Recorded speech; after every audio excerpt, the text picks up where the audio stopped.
dari budaya sehari-hari. Nah, budaya. Kalau positif itu apa? Nah, positif itu apa? Kegiatan yang baik. Betul, pintar sekali Mbak Raisa. Ya, positif itu kegiatan yang baik. Jadi budaya positif artinya apa? Melakukan kebiasaan yang baik. Kita membuat keyakinan kelas atau kesepakatan kelas dan kita bisa menjalankan kesepakatan dengan baik, maka akan tercipta budaya yang positif. Ya. Nanti saya akan meminta kalian untuk memikirkan harapan atau impian kalian di kelas 6 itu seperti apa. Nah, misalkan harapan itu bagaimana? Misalkan saya berharap di kelas 6 nanti kelasnya bersih. Nah, bersih harapan. Jadi termasuk harapan. Kemudian cara mewujudkan. Misalkan dengan harapannya kelas bersih, cara mewujudkannya bagaimana? Tiga kelas. Selain itu, membuang sampah pada tempatnya. Yang warna pink ini kamu menandakan untuk harapan, ya. Sedangkan yang warna oranye itu cara mewujudkan. Kita bisa dua-dua. Sudah sini.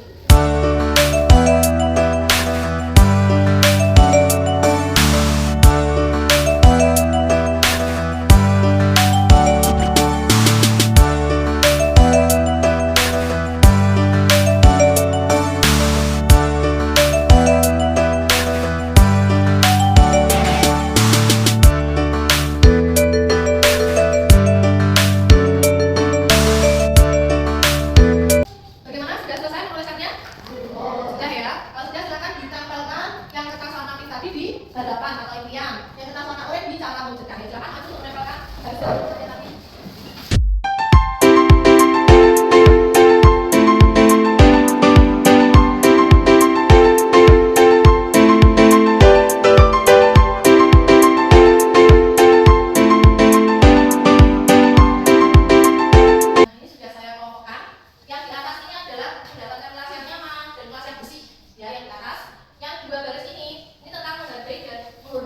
Menghargai guru, menghargai teman, tidak memberi teman, kemudian menjadi lebih sopan, tidak memberi teman, di sini ya. Yang terakhir ini mendapatkan nilai yang bagus, prestasi yang bagus. Jadi ada 3 kelompok. Nah, sekarang cara mewujudkannya. Yang pertama tadi tentang kelas yang nyaman dan bersih, kelas yang nyaman dan bersih. Jadi keyakinan kelas kita apa? Menjaga kebersihan pengelolaan atas.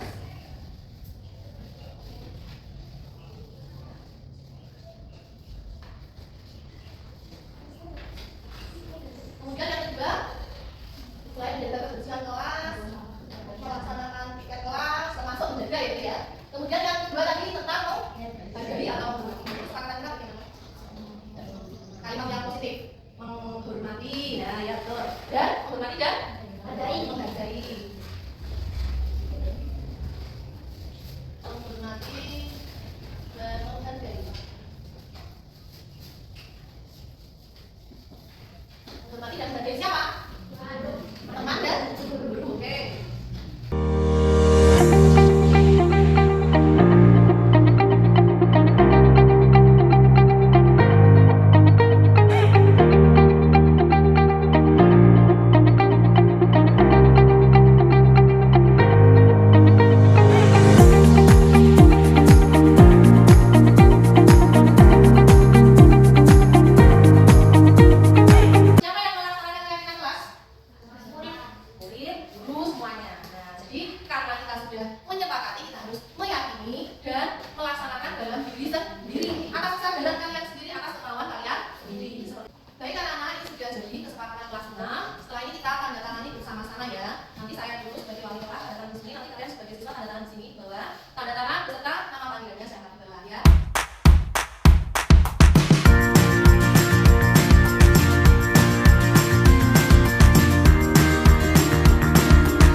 Sekali bisa membuat kesepakatan kelas bersama, karena dengan membuat kesepakatan kelas bisa membuat kelas menjadi kondusif dan menyenangkan.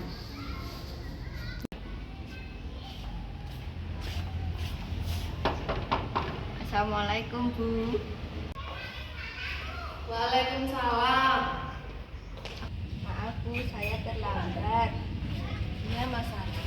Kamu tahu peraturan kelas masuk jam berapa? Iya, tahu Bu.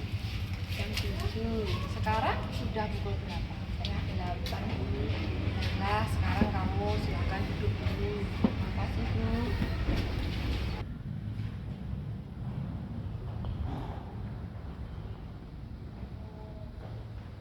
Bagaimana? Apakah sudah selesai semua? Sudah Bu. Baiklah, kalau sudah selesai semuanya, silakan alat tulisnya diletakkan. Soal ulangannya silakan diletakkan di atas mejanya masing-masing. Nanti Ibu akan mengambilnya. Sekarang yang sudah selesai silakan boleh istirahat di luar.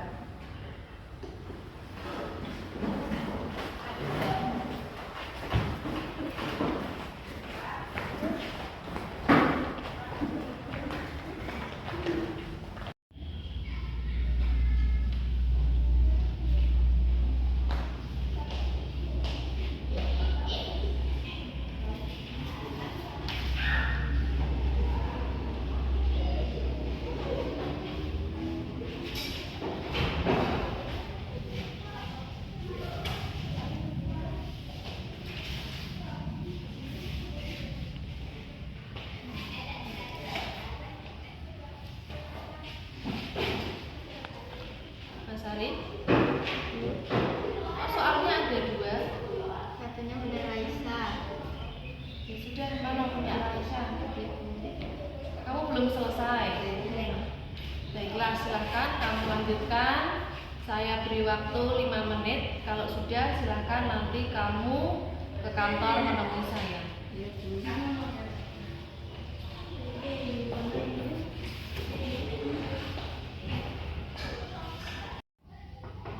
Assalamualaikum Bu Alif. Waalaikumsalam. Ya Mas Arif, silahkan masuk. Ya Bu. Silahkan duduk.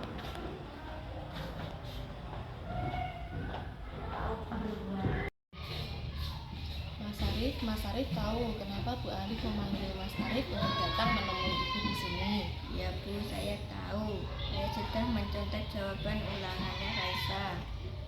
Selain itu, Saya sudah datang terlambat ke sekolah Bu. ya benar, memang tidak semua manusia sempurna. Setiap manusia pasti pernah berbuat kesalahan. Baik Mas Arif, jadi Mas Arif tahu jam berapa harusnya Mas Arif masuk sekolah? Ya Bu, saya tahu jam 7. Mas Arif pasti mempunyai alasan mengapa hal tersebut bisa terjadi. Yang pertama tadi Mas Arif datang terlambat, kemudian yang kedua Mas Arif mencontek saat ulangan. Maaf Bu, tadi malam saya asik bermain HP sampai larut malam. Jadi lupa belajar dan saya mencontek karena panik dan juga ingin mendapatkan nilai yang bagus saat ulangan Bu. Baiklah, Ibu di sini untuk mencari penyelesaian bersama-sama. Kita di sini mencari penyelesaian tentang apa yang kita lakukan untuk memperbaiki masalah ini. Mas Arif pasti melakukan itu ada alasannya ya. Pasti asik ya main HP. Iya Bu. Sekarang mari kita bicara tentang keyakinan kelas dan keyakinan sekolah. Apa yang Mas Arif percaya dan yang mana yang menurut Mas Arif belum ditunjukkan? Disiplin, menghargai waktu, dan bersikap jujur. Mungkin itu saja Bu. Mas Arif sudah sangat hafal dan mengerti tentang keyakinan sekolah kita. Apakah datang terlambat, kemudian mencontek saat ulangan, itu termasuk sikap disiplin dan menghargai waktu serta jujur dalam perbuatan? Tidak Bu. Nah, kira-kira bagaimana Mas Arif akan memperbaiki masalah ini? Saya akan tidur lebih awal Bu dan tidak main HP larut malam lagi. Saya akan belajar agar mendapatkan nilai yang bagus di sekolah Bu. Ya, baik. Itu bisa dilakukan. Mungkin ada lagi yang ingin Mas Arif sampaikan? Tidak Bu. Ya, baiklah. Terima kasih Mas Arif. Semoga Mas Arif kedepannya bisa selalu menerapkan keyakinan sekolah kita dengan baik. Iya, terima kasih Bu Alif. Iya, sama-sama. Silahkan Mas Arif bisa untuk beristirahat sekarang. Terima kasih Bu Alif. Assalamualaikum. Waalaikumsalam. Perkenalkan, nama saya Arif Dwi Setiawan dari kelas 6 SDN Ringinsari 1. Pada saat saya melakukan kesalahan datang terlambat dan mencontek saat ujian, saya tidak dihukum oleh Bu Alif. Saya ditanya mengapa sampai melakukan pelanggaran tersebut, dan Bu Alif membantu saya dalam mencari solusi terbaik atas kesalahan yang saya lakukan. Saya diminta untuk melakukan yang seharusnya saya lakukan sebagai seorang murid. Saya mempunyai solusi atas kesalahan saya tadi, bahwa saya akan tidur lebih awal, tidak bermain HP sampai larut malam, dan saya akan mulai rajin belajar agar saya mendapatkan nilai yang bagus saat ujian. Saya merasa senang saya bisa memperbaiki diri saya melalui diskusi dengan Bu Alif tanpa harus dihukum. Saya berjanji akan menjadi siswa yang disiplin, menghargai waktu, dan jujur. Terima kasih. Assalamualaikum warahmatullahi wabarakatuh. Warahmatullahi wabarakatuh. Selamat siang Bapak Ibu guru semua. Ya. Yang terhormat Ibu Kepala Sekolah SDN Ringinsari 1, Ibu Kristina Nisa Putri, serta Bapak Ibu guru SDN Ringinsari 1 yang saya hormati. Pertama, marilah kita panjatkan puji syukur kehadirat Allah Subhanahu wa Ta'ala, yang mana pada siang hari ini kita dapat berkumpul dalam kegiatan diseminasi berbagi pemahaman dan pengalaman penerapan budaya positif. Sebelum kita mulai acara pada pagi hari ini, marilah kita membaca basmalah bersama-sama. Bismillahirrahmanirrahim. Terima kasih Bapak Ibu guru atas waktunya bisa meluangkan dalam acara pada siang hari ini. Di sini saya akan mempresentasikan tentang pemahaman dan pengalaman penerapan budaya positif. Nah, di sini saya Alif Erfanti, CGP Angkatan 11, Kabupaten Kediri, SDN Ringinsari 1. Baik Bapak Ibu, saya suruh mulai saja. Tetap semangat ya. Alhamdulillah.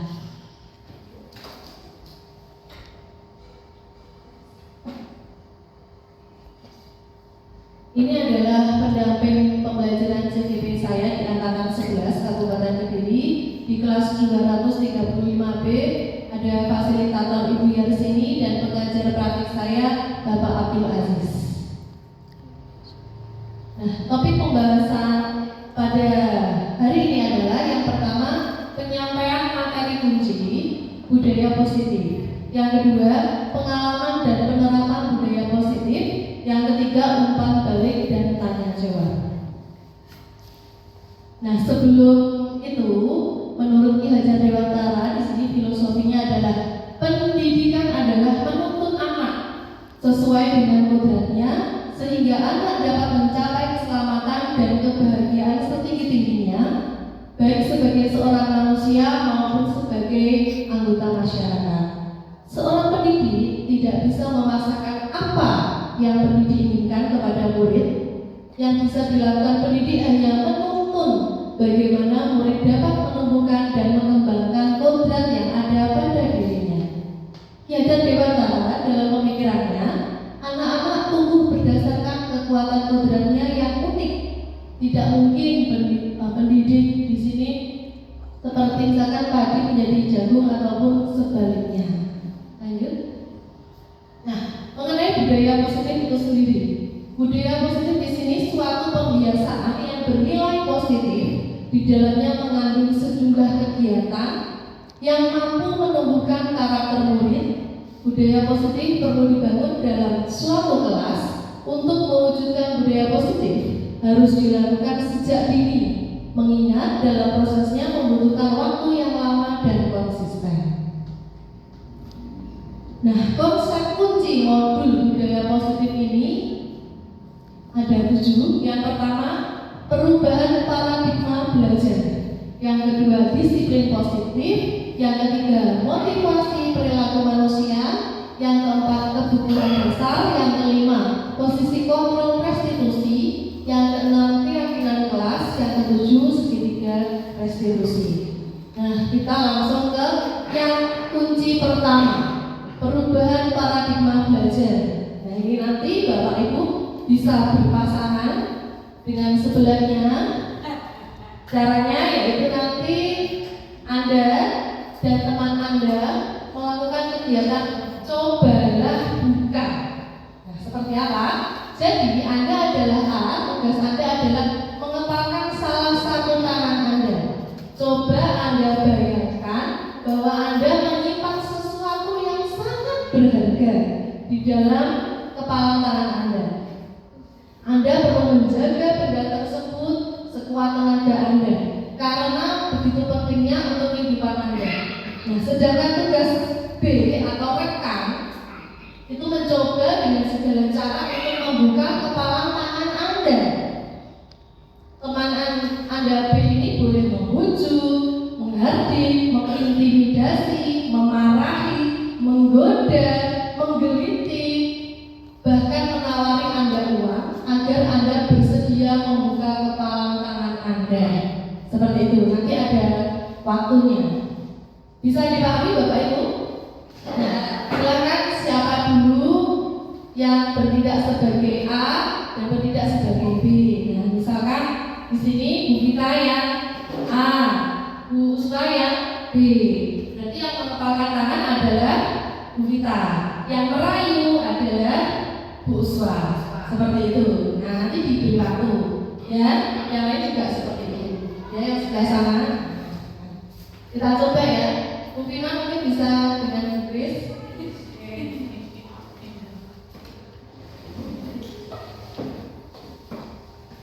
Dirayu untuk dibuka, bisa digelitikin atau diberi pengaruh, diberi uang, diiming-imingi, nah itu juga boleh. Coba nanti apakah berhasil? Oke, siap? Silahkan ditentukan mana yang A, mana yang B terlebih dahulu.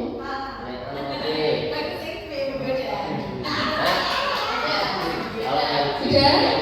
Baik, langsung kita mulai berikutnya. Waktunya. Oke, sudah mulai. Silakan. Silakan. Dibuka. Berusaha untuk dibuka. Boleh lagi. Saya kasih 100.000. Ya, nggak bisa. Harus sampai kalau bisa dibuka.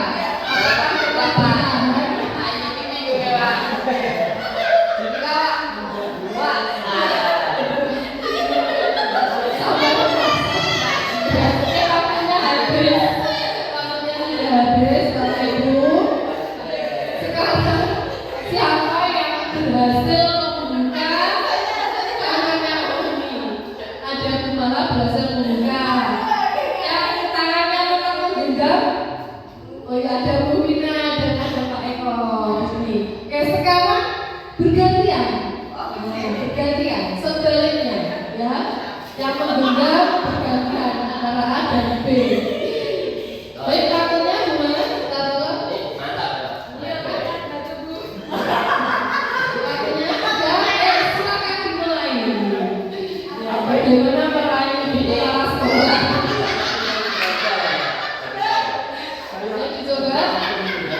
Boleh, Pak.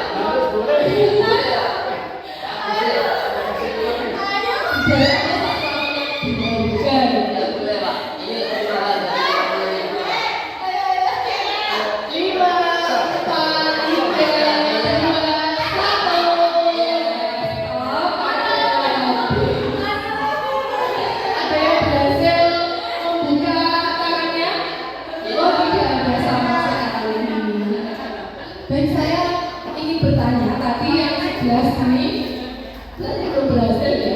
Yang sebelah sini tadi ada yang berhasil membuka tangannya. Ya, saya mau bertanya kepada yang membuka tangan. Nah, kenapa kok tangannya tadi bisa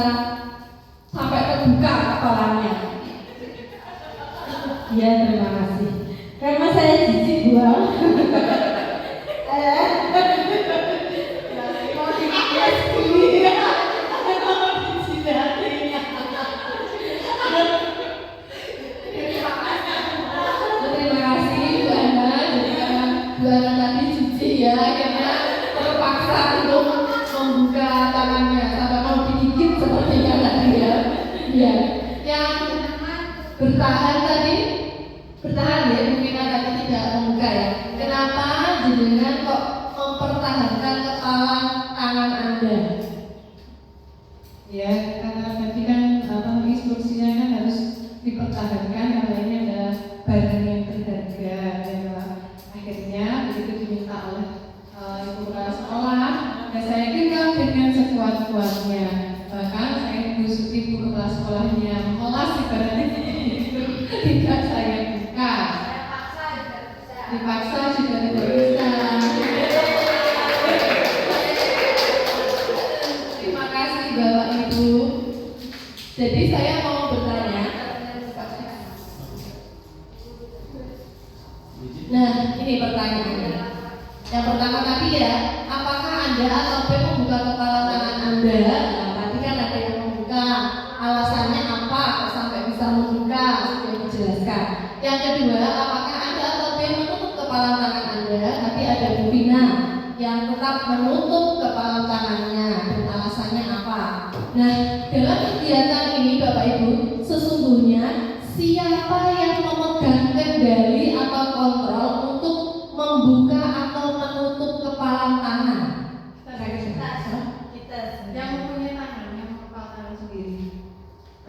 Siapapun yang mengepal tangannya itu yang memegang kendali. Jadi kalau dia mau membuka, pasti kepalanya terbuka. Kalau tidak, meskipun dipaksa, insya Allah tidak akan terbuka seperti itu. Terima kasih. Berarti diri sendiri ini ya, Bapak Ibu semuanya. Iya, betul sekali. Oke, lanjut. Nah, di sini Dr. William Glaser, psikiater dan pendidik dalam kontrol teori yang kemudian hari berkembang dan dinamakan choice theory, meluruskan beberapa miskonsepsi tentang makna kontrol atau kesalahpahaman ya, miskonsepsi di sini. Yang pertama, ilusi guru mengontrol murid. Nah, ini apakah guru itu mengontrol murid? Pada dasarnya kita tidak dapat memaksa murid untuk berbuat sesuatu jikalau murid tersebut memilih untuk tidak melakukannya. Nah, walaupun tampaknya guru sedang mengontrol perilaku murid, hal demikian terjadi karena murid sedang mengizinkan dirinya dikontrol oleh bapak ibu guru. Seperti itu. Kemudian yang kedua, ilusi bahwa semua penguatan positif efektif dan bermanfaat. Penguatan positif atau rujukan adalah bentuk-bentuk kontrol. Segala usaha untuk mempengaruhi murid agar mengulangi suatu perilaku tertentu adalah suatu usaha untuk mengontrol murid tersebut. Yang ketiga, ilusi bahkan bahwa kritik dan membuat orang merasa bersalah dapat menguatkan karakter. Jadi menggunakan kritik dan rasa bersalah kepada siswa untuk mengontrol murid ini menuju pada identitas gagal. Mereka belajar untuk merasa buruk tentang diri mereka. Mereka mengembangkan dialog diri yang negatif. Seperti itu Bapak Ibu. Yang keempat, ilusi bahwa orang dewasa memiliki hak untuk memaksa. Nah, kita memaksa. Banyak orang dewasa yang percaya bahwa mereka memiliki tanggung jawab untuk membuat murid-murid berbuat hal-hal tertentu. Apapun yang dilakukan dapat diterima selama ada sebuah kemajuan berdasarkan sebuah pengukuran kinerja. Pada saat itu pula, orang dewasa akan menyadari bahwa perilaku memaksa tidak akan efektif untuk jangka waktu panjang dan sebuah hubungan permusuhan akan terbentuk. Nah, ini perubahan paradigmanya. Stimulus respon menjadi teori kontrol.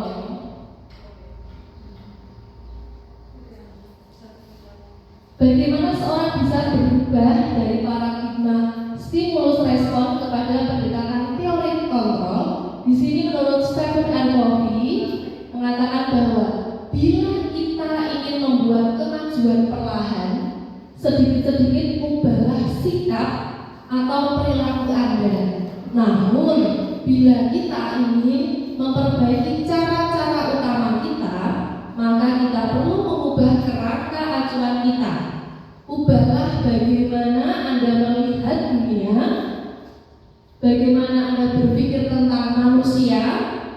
ubahlah paradigma Anda, skema pemahaman dan penjelasan aspek-aspek tertentu tentang realitas. Di sini ada perubahan paradigma tentang stimulus respon dan teori kontrol. Nah, kalau di stimulus respon itu realitas atau kebutuhan kita semua, sedangkan di teori kontrol realitas kebutuhan kita itu berbeda. Kalau di sana sama, kalau di sini berbeda. Kemudian pada stimulus respon, semua orang melihat hal yang sama, sedangkan di teori kontrol setiap orang memiliki gambaran yang berbeda. Yang berikutnya, kita mencoba mengubah orang agar berpandangan sama dengan kita. Sedangkan teori kontrol, kita berusaha memahami pandangan orang lain tentang dunia. Nah, di stimulus respon, perilaku buruk dilihat sebagai suatu kesalahan. Sedangkan di teori kontrol, semua perilaku memiliki tujuan. Orang lain bisa mengontrol saya, itu di stimulus respon. Sedangkan di teori kontrol, hanya Anda yang bisa mengontrol diri Anda, dan seterusnya. Jadi seperti itu perbedaannya antara stimulus respon dengan teori kontrol. Nah, inilah mindset atau pikiran kita yang harus kita ubah sesuai dengan perubahan paradigma belajar. Lanjut. Nah, kunci yang kedua adalah tentang disiplin positif. Makna disiplin di sini kita mendengar kata disiplin. Apa yang terbayang di benak Anda semuanya? Tepat waktu. Nah, misalkan seperti itu ya.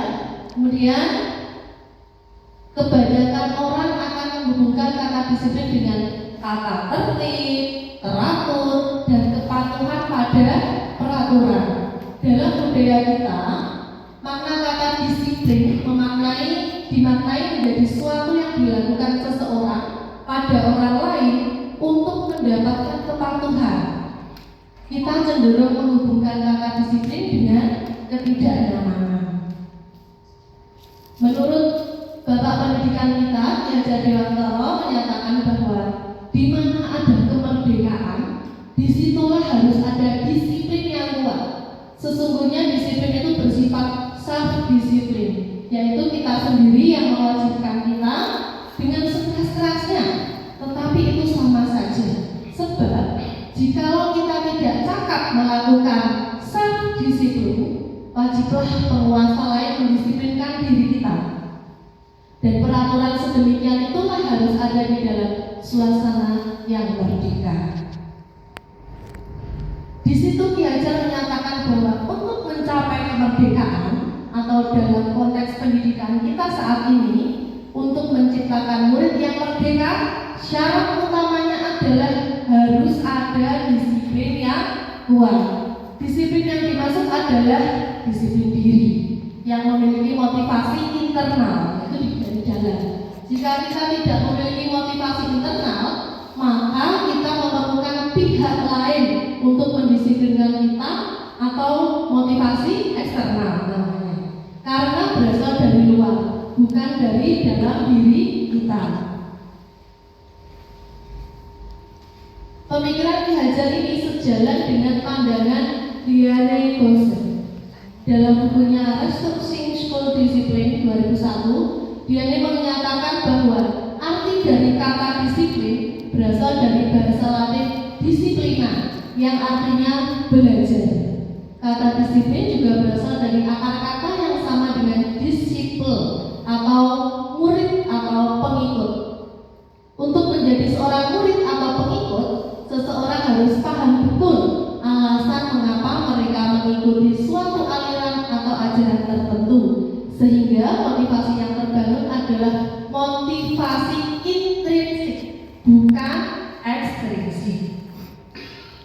Dengan kata lain, seseorang yang memiliki disiplin diri berarti mereka bisa bertanggung jawab terhadap apa yang dilakukannya, karena mereka mendasarkan tindakan mereka pada nilai-nilai kebajikan universal. Sebagai pendidik, tujuan kita adalah menciptakan anak-anak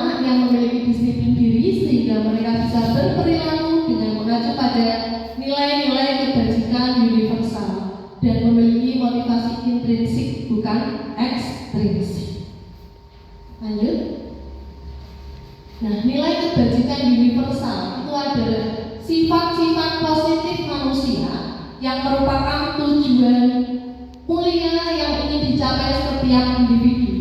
Seperti yang telah dikemukakan oleh Dr. William Glaser pada teori kontrol yang menyatakan bahwa setiap perbuatan memiliki suatu tujuan, dan selanjutnya Diana Gosen mengemukakan bahwa dengan mengaitkan nilai-nilai kebajikan yang diyakini seseorang, maka motivasi intrinsiknya akan terbangun sehingga menggerakkan motivasi dari dalam untuk dapat mencapai tujuan mulia yang diinginkan.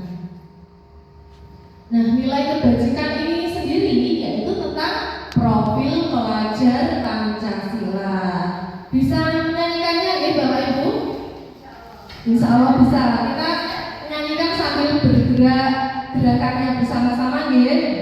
Kita tolong berdiri Bapak Ibu. Kita tolong bantuannya untuk menyanyi. Siapa kira-kira yang bisa membantu untuk menyanyikan?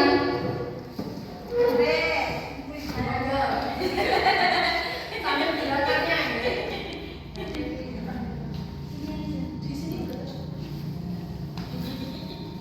ada musiknya ya Bu ya? Oh, bisa saja. Oh. Jadi nanti lagunya sudah bisa semua ya Bu, anak pinter itu lagunya itu malah. 1, 2, 3. Belajar Pancasila, beriman dan bertakwa pada Tuhan yang esa dan berakhlak mulia, berkebinekaan global, gotong royong mandiri, kreatif dan benar kritis. Seperti itu. Ini sudah kelas 1 ini Bu. Terima kasih Bu. Terima kasih Bu Kristina sudah membantu untuk menyanyikan profil pelajar Pancasila. Jadi ya ini Bapak Ibu, nilai kebajikannya seperti ini. Ya, lanjut. Nah, kunci yang ketiga adalah motivasi perilaku manusia.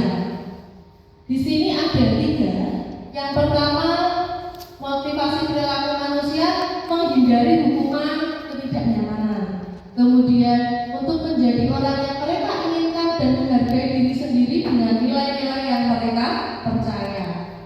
Yang ketiga, mendapatkan imbalan atau penghargaan. Motivasi perilaku manusia sebagai seorang guru saat Anda hadir mengajar di kelas tepat waktu, motivasi apakah yang mendasari tindakan Anda? Nah, kenapa kok hadir datang tepat waktu di kelas?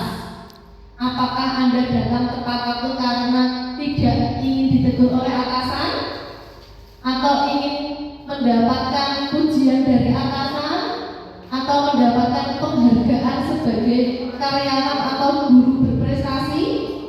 Atau Anda ingin menjadi orang yang menghargai waktu, menghargai diri Anda sendiri sebagai teladan bagi murid-murid Anda karena Anda percaya tindakan Anda sebagai guru akan dicontoh oleh murid-murid Anda? Manakah motivasi yang paling kuat mendasari tindakan Anda? Nah, yang mana ini kira-kira Bapak Ibu motivasinya? Kenapa datang hadir tepat waktu di kelas? Motivasi yang mendasarinya yang mana? Dari beberapa contoh pilihan di sini. Yang mana? Mungkin dia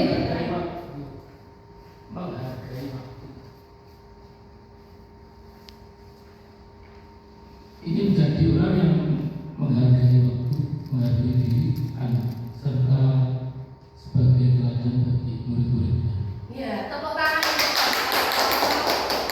Terima kasih Pak Eko. Jadi menurut Pak Eko tadi untuk menghargai diri sendiri ya, sebagai teladan bagi murid-murid. Nah, seperti itu. Bagus sekali. Kemudian lanjut. Nah, yang keempat, kebutuhan dasar. Ini kunci yang keempat adalah kebutuhan dasar manusia. Itu ada bertahan hidup, kemudian ada kasih sayang dan rasa ingin diterima, selanjutnya kebebasan, kesenangan dan penguasaan. Yang pertama bertahan hidup. atau survival. Nah, bersifat fisiologis untuk bertahan hidup, misalnya kesehatan, rumah, dan makanan. Kebutuhan biologis sebagai bagian dari proses reproduksi, termasuk kebutuhan untuk tetap bertahan hidup. Komponen psikologis pada kebutuhan ini meliputi kebutuhan akan perasaan aman. Yang kedua, kasih sayang dan rasa ingin diterima, love and belonging. Kebutuhan ini juga meliputi keinginan untuk tetap terhubung dengan orang lain seperti teman, keluarga, pasangan hidup, teman kerja, dan kelompok di mana kita tergabung. Anak-anak yang memiliki kebutuhan dasar kasih sayang dan rasa diterima yang tinggi biasanya ingin disukai dan diterima oleh lingkungannya. Kemudian yang ketiga, kebebasan atau freedom. Nah, murid diberi kesempatan dalam menentukan pilihan dan bertanggung jawab atas pilihannya. Kebebasan bukan berarti membiarkan mereka bebas melakukan apa yang mereka mau. Namun, kebebasan berarti kesempatan untuk membuat pilihan, kemudian menyuarakan pendapat dengan percaya diri dan mencoba hal-hal baru. Yang keempat, kesenangan atau fun. Di sini kebutuhan akan kesenangan adalah kebutuhan untuk mencari kesenangan, bermain dan tertawa. Bayangkan hidup tanpa kenikmatan apapun. Jadi betapa menyedihkan, gitu ya Bapak Ibu. Nah, Glasser menghubungkan kebutuhan akan kesenangan dengan belajar. Anak-anak dengan kebutuhan dasar kesenangan yang tinggi biasanya ingin menikmati apa yang dilakukan. Mereka juga bisa berkonsentrasi tinggi saat mengerjakan hal yang disenangi. Yang kelima, yang terakhir, penguasaan atau power. Di sini setiap murid memiliki kebutuhan akan merasa kompeten, menjadi terampil, dan diakui pencapaian dan keterampilannya. Nah, kebutuhan ini meliputi keinginan untuk dianggap berharga, bisa membuat perbedaan, bisa membuat pencapaian, kompeten, diakui, dan dihormati. Murid dengan kebutuhan penguasaan yang tinggi biasanya ingin selalu menjadi pemimpin. Nah, ini murid kita. Jadi sangatlah penting bagi kita untuk mengetahui kebutuhan dasar dari murid agar kita memahami alasan dibalik tingkah laku mereka. Jadi pasti suatu tindakan ada alasannya. Alasannya kebutuhan dasar yang mana? Murid kita tadi, bila murid berperilaku buruk atau melanggar peraturan sehingga perbuatannya tidak sesuai dengan nilai-nilai kebajikan, maka guru harus mencari tahu alasan dibalik tindakan tersebut dan kebutuhan apa yang belum terpenuhi. Melalui percakapan dengan guru, melalui disiplin positif, murid dapat diajak untuk bersikap reflektif dalam mengenali kebutuhan-kebutuhannya. Jadi kita cari tahu alasan murid itu apa melakukan hal seperti itu dan kebutuhan dasar yang belum terpenuhi itu apa. Nah, selanjutnya kunci yang kelima adalah posisi kontrol restitusi. Posisi kontrol restitusi di sini yang pertama ada sebagai penghukum, yang kedua membuat merasa bersalah, yang ketiga teman, yang keempat pemantau, yang kelima manajer. Nah, ini ada video Bapak Ibu, silahkan diamati. Di sini sebagai posisi penghukum.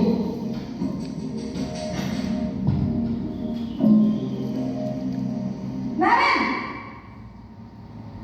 sini kamu. Selamat pagi, Bu. Selalu terlambat. Kamu deh, pasti terlambat. Maaf, Bu. Saya Apa? Apa coba? Alasan kamu apa lagi? Kapan sih kamu tidak terlambat? Malas sekali ya kamu jadi anak. saya Dasar pemalas. Gak kapok-kapok sih kamu. Sudah berapa kali terlambat? Sana, kamu keliling lapangan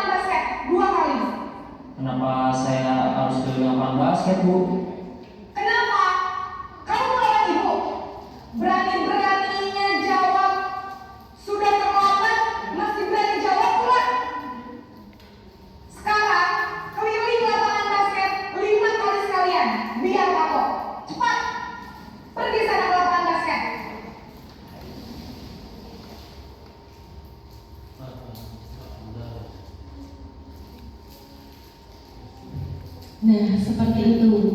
Tadi untuk siswanya terlambat datang ke sekolah. Kemudian tadi ciri-cirinya gurunya bagaimana Bapak Ibu? Marah-marah dengan nada yang tinggi. Kemudian bahasa tubuh ibunya bagaimana fisiknya? Jarinya menunjuk-nunjuk. Nah, seperti itu. Itu tadi contoh sebagai penghukum. Jadi guru di situ sebagai penghukum, ya. Lanjutnya yang kedua yaitu pembuat merasa bersalah. Silahkan diamati.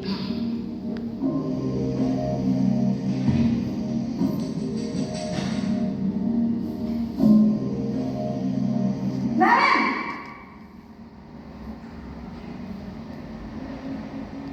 Selamat pagi Bu.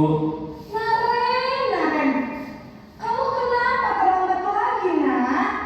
Ya Tuhan, Naren, kamu senang ya bikin ibu susah ya? Kalau kamu terlambat lagi, nanti ibu yang ditegur bapak kepala sekolah, nak. Disangka ibu tidak bisa membina kamu. Duh, gimana ini? Maaf Bu. Duh, Gusti Naren, kamu suka ya kalau ibu ditegur bapak kepala sekolah? Terus, sekarang ibu harus tulis apa yang di buku absen? Ini kamu sudah sering terlambat loh. Ibu harus apa coba? Maaf Bu. Maaf sekali. Ya sudah, lain kali jangan bikin ibu susah lagi ya nak ya. Ibu tidak akan kuat lagi kalau kamu begini terus. Bisa jantungan kalau ibu ditegur bapak kepala sekolah. Sana cepat ke kelas. Maaf ya Bu. Maaf sekali. Nah, kalau yang ini bagaimana Bapak Ibu gurunya? Nadanya bagaimana? Lembut. Terus bahasa tubuhnya? Lesu ya, melo. Iya, marahnya itu marah yang lesu sehingga anaknya sampai meminta maaf berulang kali karena dia merasa bersalah sekali. Nah, yang selanjutnya yaitu adalah sebagai teman di posisi guru.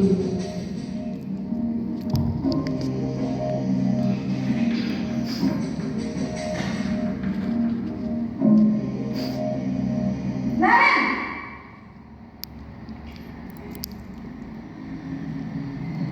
Selamat pagi Bu.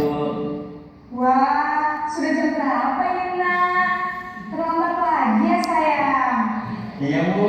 Habis ibu saya lupa bangunkan saya Bu. Kamu malah menyalahkan ibu kamu. Kamu bukannya anak yang larinya paling kencang. Kok terlambat sih? Iya Bu. Saya memang terlambat bangun tadi. Jadi biarpun saya lari kencang, tetap nggak kekejar Bu. Ya sudah sana. Nanti lain kali larinya lebih kencang lagi ya. Biar gak terlambat lagi. Bikin senang ibu. Demi ibu. Bisa kan? Bisa lah Bu. Ya sudah sana masuk kelas. Ibu beresin urusan absen kamu. Kamu ini ada-ada saja. Nah, ini tadi kalau sebagai teman, nadanya bagaimana? Ramah sekali, akrab. Kemudian bahasa tubuhnya tadi penuh dengan senyuman, ya. Sampai sering senyumnya seperti bercanda. Nah, seperti itu. Padahal guru, tapi di situ seperti ngobrol dengan temannya sendiri. Nah, lanjutnya ini sebagai pemantau di sini.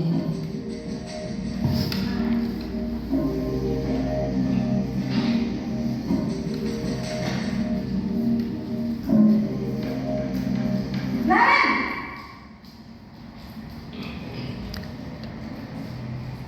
Selamat pagi Bu. Naren, apa peraturan sekolah kita tentang jam berapa kita harus masuk sekolah, nak? Kita harus di sekolah jam 7 Bu. Iya betul, sekarang sudah jam 7.20. Naren sudah tahu konsekuensinya jika terlambat hadir. Paham Bu. Saya harus tinggal kelas pas jam istirahat selama 20 menit. Ya benar, konsekuensinya demikian. Jadi nanti jam 9.30 pas istirahat, kamu harus tinggal di kelas, kerjakan tugas tambahan untuk ketertinggalan kamu, ya? Baik, Bu. Untuk pemantau ini bagaimana nadanya? Nadanya data-data saja ya. Ya, data-data saja, dan di sini bu gurunya menanyakan keyakinannya dari murid tersebut. Yang terakhir selanjutnya sebagai posisi manajer.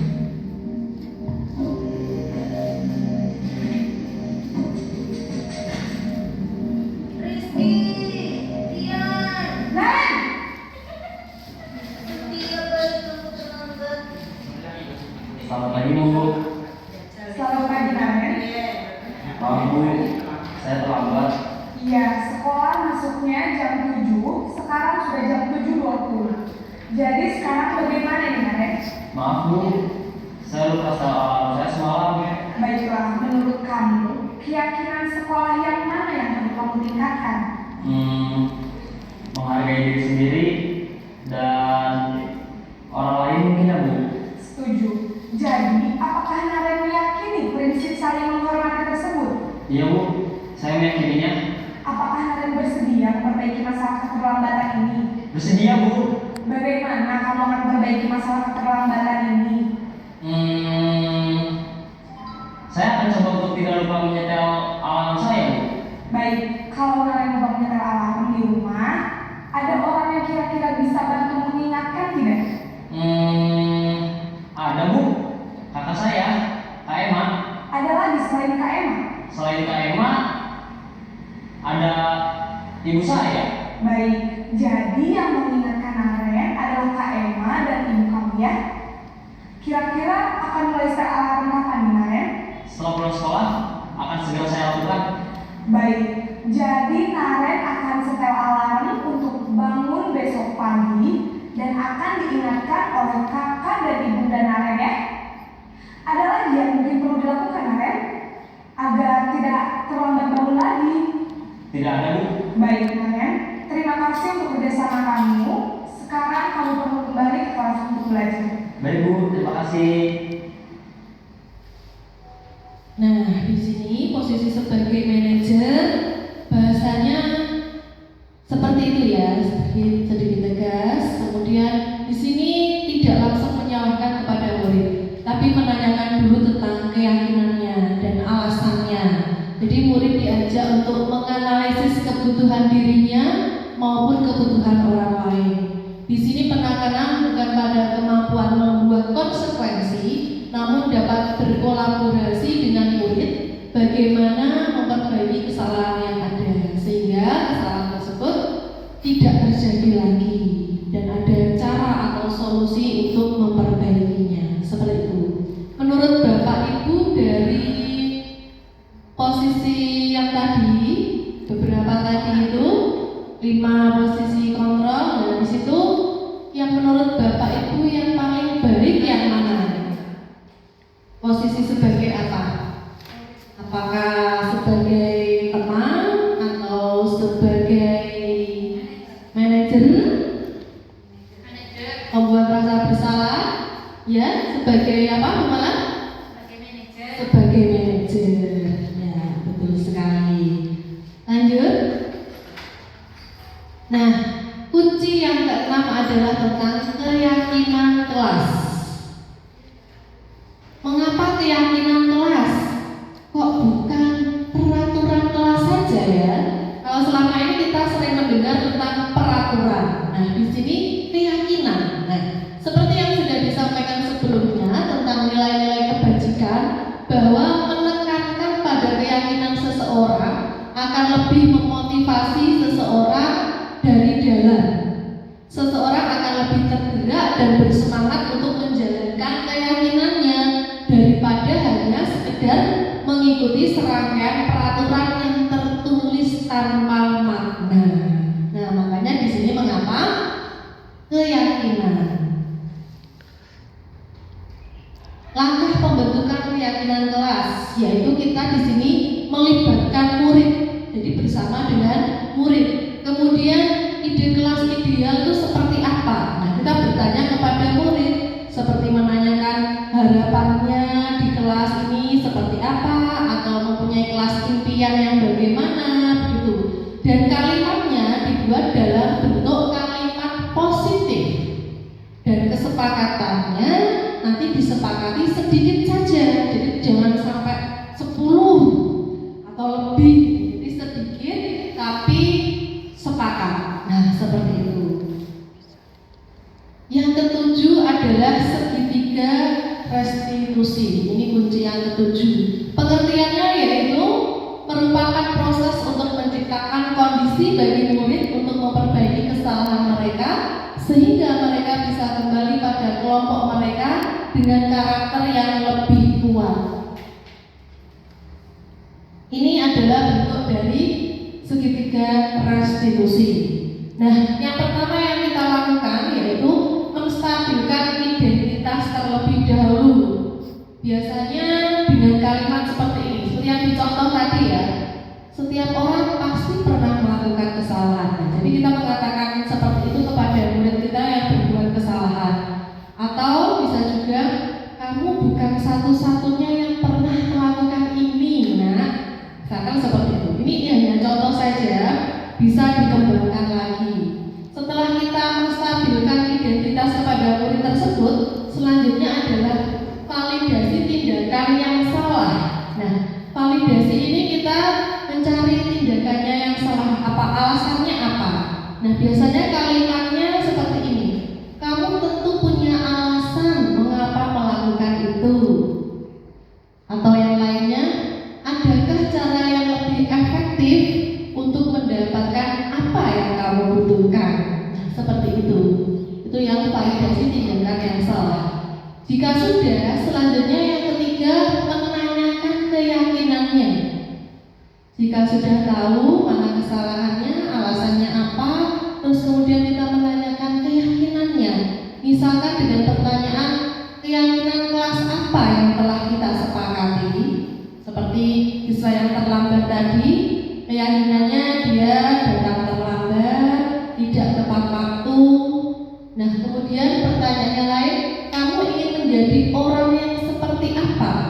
Nah, seperti itu Bapak Ibu, tentang menanyakan keyakinan. Ini yang bisa kita lakukan jika murid kita melakukan kesalahan, mungkin ya. Jadi tidak langsung marah-marah, tidak menanyakan alasannya, terus apa yang diyakininya, tapi kita marah-marah sambil menunjuk-nunjuk tadi seperti itu. Ternyata itu tidak baik Bapak Ibu. Selanjutnya, nah ini contoh berbagi pengalaman saya.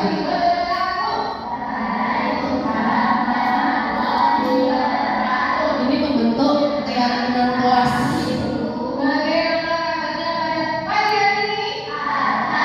Kalau salah, menanyakan kabar.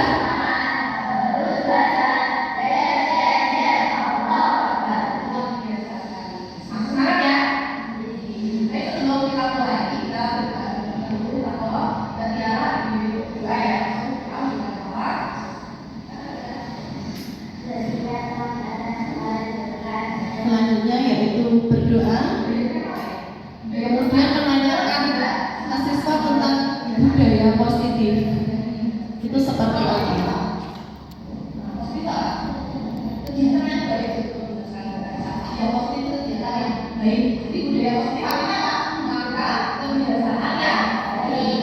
Kita membuat keyakinan atau kesepakatan kelas. Nah, ini meminta membuat keyakinan atau kesepakatan kelas. Maka akan tercipta budaya yang positif. Nanti saya akan meminta kalian untuk memikirkan harapan atau impian kalian.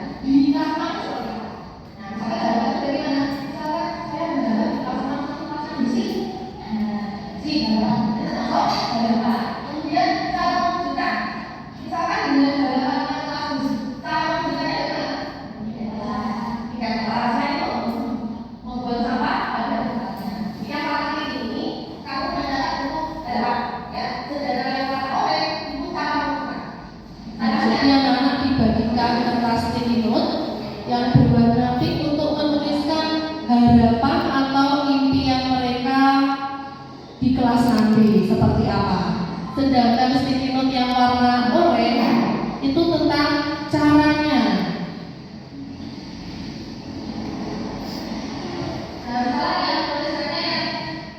Nah, ini anak-anak sedang menuliskan harapan atau impiannya dan cara melakukannya. Cara melakukannya seperti apa. Nanti kemudian ditempelkan di depan di kertas yang sudah disiapkan. Jadi kita bisa sambil memberikan contoh kepada anak-anak agar anak-anak itu tidak bingung. Harapan maksudnya seperti apa? Impian seperti apa?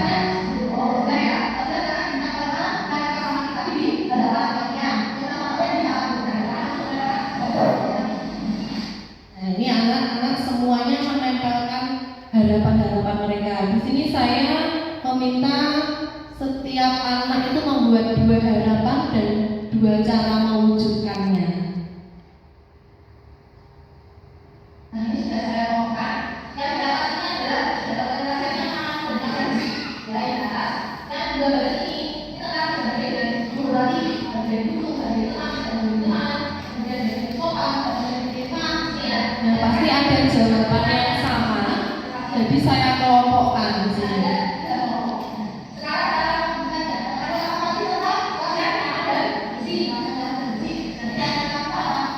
Nah, jika sudah dikelompokkan, kita tuliskan kesepakatannya yang seperti membuang sampah di tempatnya, kelas yang bersih, itu kan sama saja ya Bapak Ibu. Jadi dikelompokkan, kemudian dituliskan kesepakatannya. Kesepakatannya berarti menjaga kebersihan kelas, seperti itu. Kemudian yang kedua tentang menghormati dan menghargai teman dan guru. Ada yang tidak dibully, ingin berteman dengan semua teman tanpa membeda-bedakan. Jadi inti kesepakatannya adalah menghargai dan menghormati teman serta guru.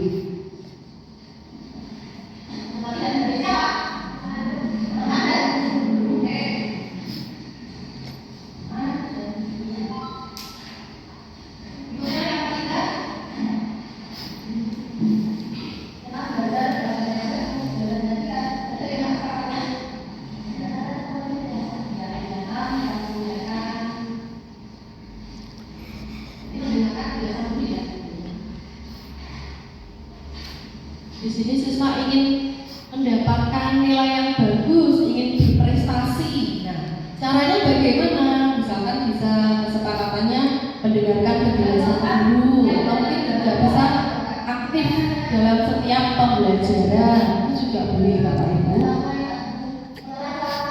Jadi kita minta pendapatnya anak-anak.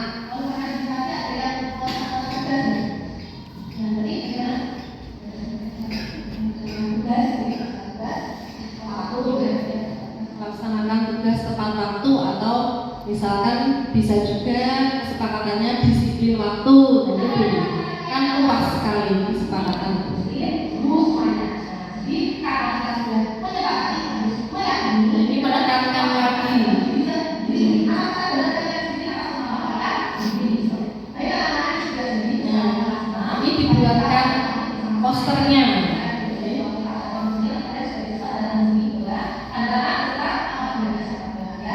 Nah, ini harus ditandatangani karena kita sudah sepakat. Maka saya sebagai wali kelas bertanda tangan dan seluruh siswa di kelas 6 ini juga menandatangani dan membuka nama terang di situ. Nah, ini bentuknya bisa bebas, bisa tanda tangan atau mungkin bisa cap jempol. Nah, itu juga boleh agar anak-anak tertarik, termotivasi dan merasa senang. Nah, seperti itu Bapak Ibu. Terus kemudian jangan lupa untuk foto bersama dengan anak-anak. Oke, selanjutnya ini yang praktik segitiga restitusi, ini yang menstabilkan identitas tadi. Ini contoh kasus yang terjadi.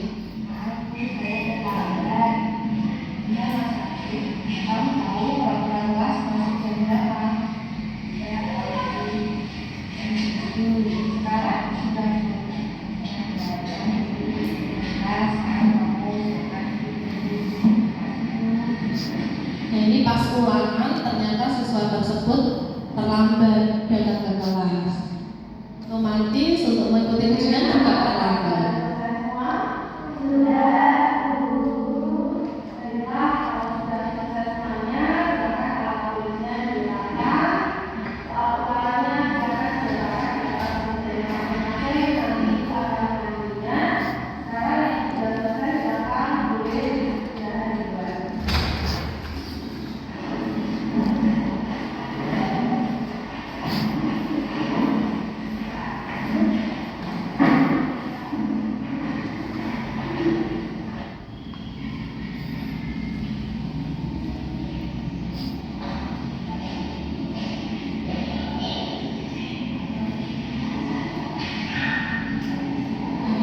Guru mengambil jawaban siswa, ternyata siswa ini mencontek dengan mengambil kertas ujian dari temannya.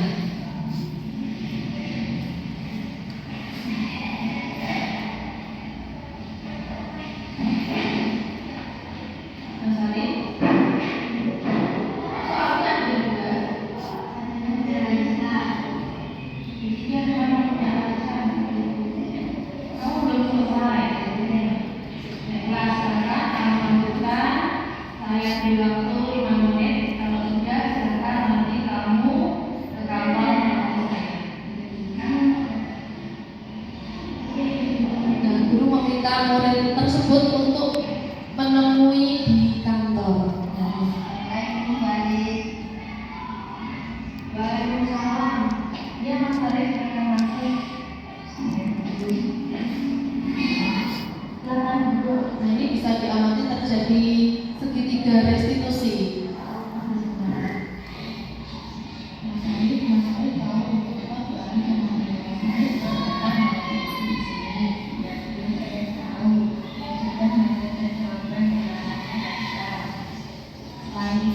Ini menstabilkan identitas yang pertama. Memang tidak semua manusia sempurna. Setiap manusia pasti pernah berbuat kesalahan. Baik Mas Arif, jadi Mas Arif tahu jam berapa harusnya Mas Arif di sekolah dan tidak terlalu itu. Mas Arif pasti mempunyai alasan mengapa harus itu bisa terjadi. Yang kedua, validasi tindakan yang salah. Maaf Bu, tadi malam saya asik bermain HP sampai larut malam. Jadi lupa belajar dan saya mencontek karena panik dan juga ingin mendapatkan nilai yang bagus saat ulangan Bu. Baiklah, Ibu di sini untuk mencari penyelesaian bersama-sama. Kita di sini mencari penyelesaian tentang apa yang kita lakukan untuk memperbaiki masalah ini. Mas Arif pasti melakukan itu ada alasannya ya, pasti asik ya nanti. Sekarang mari kita bicara tentang keyakinan kelas dan keyakinan sekolah. Apa yang harus Anda menanamkan keyakinan mana yang menurut Mas Arif belum ditunjukkan? Ini menghargai waktu dan bersikap jujur, mungkin itu saja Bu. Mas Arif sudah sangat hafal dan mengerti tentang keyakinan sekolah kita. Apakah dalam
Nah, seperti itu Bapak Ibu Guru mengenai praktik segitiga restitusi.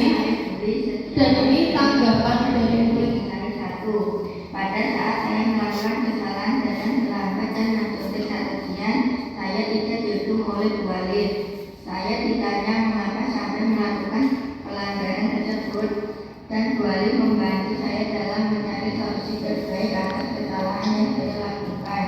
Saya diminta untuk melakukan yang seharusnya saya lakukan sebagai seorang murid. Saya mempunyai solusi atas kesalahan saya tadi, bahwa saya akan tidur lebih awal, tidak bermain HP sampai larut malam, dan saya akan mulai rajin belajar agar saya mendapatkan nilai yang bagus saat ujian. Saya merasa senang, saya bisa memperbaiki diri saya melalui diskusi dengan Bu Alif tanpa harus dihukum. Saya berjanji akan menjadi siswa yang disiplin, menghargai waktu, dan jujur. Terima kasih. Nah, seperti itu praktek segitiga restitusi beserta tanggapan dari siswa tersebut. Nah, untuk selanjutnya ini refleksi yang saya lakukan, refleksi model 4P. 4P itu yang pertama, P-nya adalah peristiwa. Jadi peristiwa yang terjadi. Banyak sekali peristiwa yang terjadi yang saya alami dalam menyelesaikan modul budaya positif ini. Beberapa kegiatan seperti membuat keyakinan bersama murid, kemudian mengimplementasikannya di kelas, kemudian penerapan restitusi terhadap siswa ketika ada masalah, kemudian pemahaman berbagi kepada rekan guru di sekolah. Nah, perasaan saya di sini sangat senang dan luar biasa karena saya dapat menerapkan ilmu yang saya dapatkan untuk menumbuhkan budaya positif di sekolah serta berbagi tentang budaya positif. Dan saya di sini nanti harapannya bisa berkolaborasi mewujudkan budaya positif di sekolah agar lebih baik lagi. 4P yang ketiga adalah P-nya pembelajaran.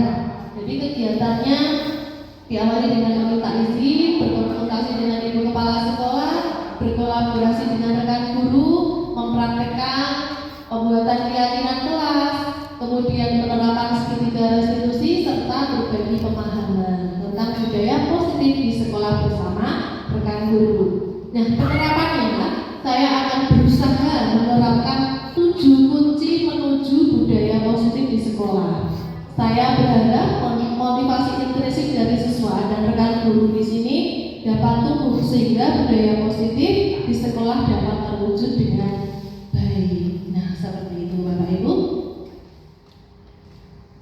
Nah, ini rencana perbaikan saya ke depan ya. Saya akan berusaha untuk berinovasi, selalu merefleksikan diri, selalu berusaha untuk terus bergerak dan melakukan perubahan nilai mulai dari diri dan berkolaborasi dengan teman sejawat yang lain. Saya akan memposisikan diri sebagai manajer saat ada pelanggaran siswa dan menumbuhkan motivasi intrinsik serta menciptakan budaya positif di sekolah. Dan terus membangun kolaborasi dengan seluruh warga sekolah demi terwujudnya budaya positif dan profil pelajar Pancasila pada murid. Dan saya akan terus berusaha menjadi pemimpin pembelajaran yang memerdekakan dan berpihak pada murid. Baik Bapak Ibu, itu tadi yang bisa saya sampaikan tentang berbagi pengalaman budaya positif. Nah, sebelum saya akhiri, mungkin dari Bapak Ibu semua ada yang ditanyakan, silahkan. Bila ingin bertanya, saya berikan kesempatan untuk bertanya. Monggo silahkan. Tentang apa saja yang sudah kita bahas tadi. Mungkin juga bisa tentang siswa ya. Siswa kita misalkan melakukan kesalahan. Nah, apa yang harus kita lakukan? Misalkan seperti itu. Oh iya, silakan Bu Ana. Ya, terima kasih. Buat di sini saya setiap pagi itu kan sudah datang ya. Jadi saya itu tahu siapa yang terlambat setiap hari. Nah, itu anaknya ya tetap itu aja. Terus saya itu tindakan saya itu saya harus bagaimana lagi? Padahal hukumannya saya nadanya juga enggak tinggi, saya selalu datang. Apa yang bila terlambat cukup saya membaca Pancasila pertama. Itu anaknya ya itu aja setiap hari. Terus ini kedepannya bagaimana supaya anak ini tidak mengulangi lagi. Padahal kemarin itu sambil duduk saya tanya, sebenarnya kamu itu kalau terlambat itu kenapa? Kamu bangunnya jam berapa? Bangunnya ya jam 6 Bu. Tapi kenapa kok terlambat? Itu setiap hari loh kamu. Tapi besoknya dia terlambat lagi.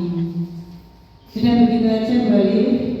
Kita cari solusi bersama-sama supaya tidak membuat anak takut. Begitu aja. Terima kasih. Baik, terima kasih Bu Ana. Pertanyaan yang luar biasa, bagus sekali ya. Baik, tadi yang sudah Bu Ana lakukan sudah dilakukan sebenarnya ya. Tadi sudah menanyakan alasannya itu. Nah, tindakan kita seperti yang sudah saya jelaskan tadi, kita dapat menerapkan segitiga restitusi. Mungkin kita tolong Bu Mala ditampilkan yang segitiga restitusi tadi. Tadi Bu Ana sudah melakukan yang pertama, menstabilkan identitas.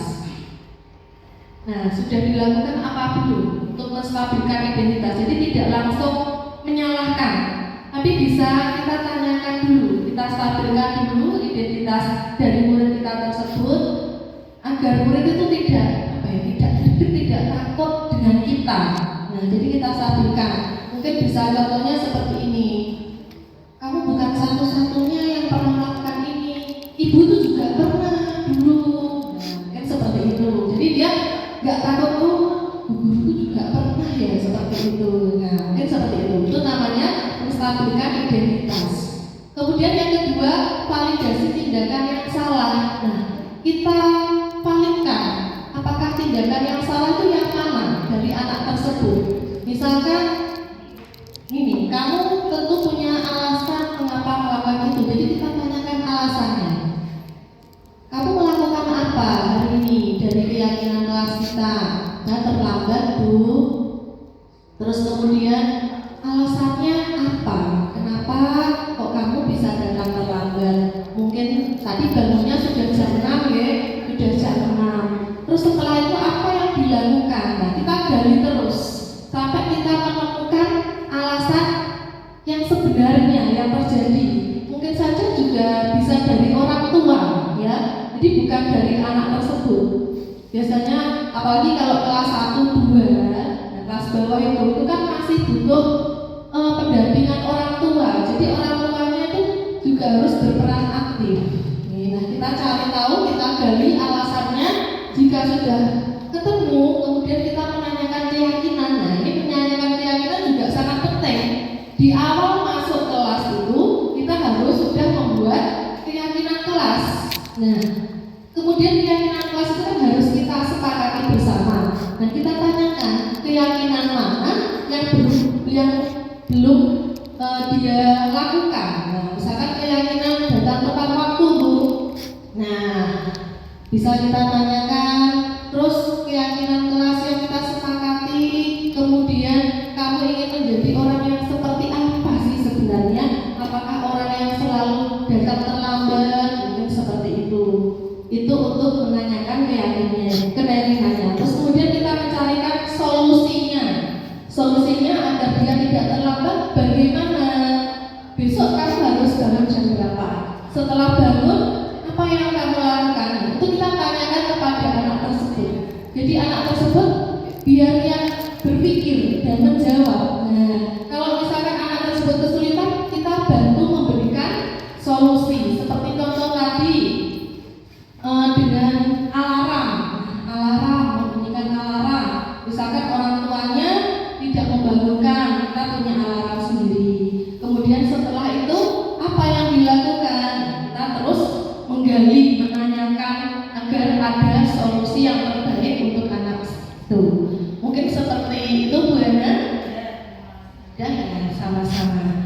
Jadi seperti itu ya Bapak Ibu semuanya, semoga apa yang kita dapatkan, yang kita pelajari hari ini semoga bermanfaat. Di sini saya bukan menggurui tapi untuk sharing saja, sekedar sharing dan kita belajar bersama-sama. Ya. Saya juga pernah melakukan kesalahan, jadi kita sama-sama belajar. Tujuannya itu adalah untuk sekolah ini. Ya, tujuannya untuk sekolah ini terutama menciptakan budaya positif di kelas, kemudian lanjut ke sekolah. Nah, jika budaya positif itu ada dalam diri internal, insya Allah dengan menerapkan di kehidupan sehari-hari akan menjadi suatu kebiasaan, dan kebiasaan itu dinamakan kebiasaan budaya positif, sudah berbudaya. Nah, seperti itu Bapak Ibu. Sekian dari saya mohon maaf jika ada salah. Terima kasih atas waktu yang sudah diluangkan. Sekian dari saya akhiri. Wassalamualaikum warahmatullahi wabarakatuh. Waalaikumsalam warahmatullahi wabarakatuh. Assalamualaikum warahmatullahi wabarakatuh.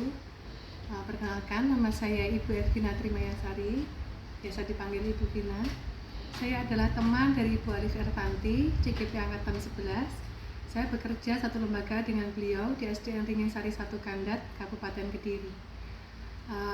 Menurut saya sangat berkesan sekali ya paparan Bu Alif tadi mengenai taktik baik tentang filosofi Belajar Dewantara dan segitiga restitusi.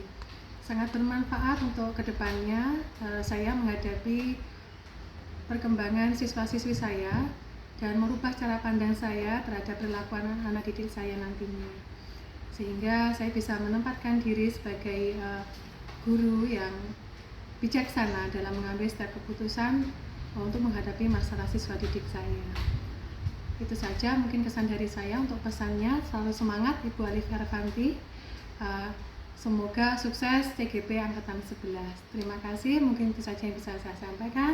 Wassalamualaikum warahmatullahi wabarakatuh.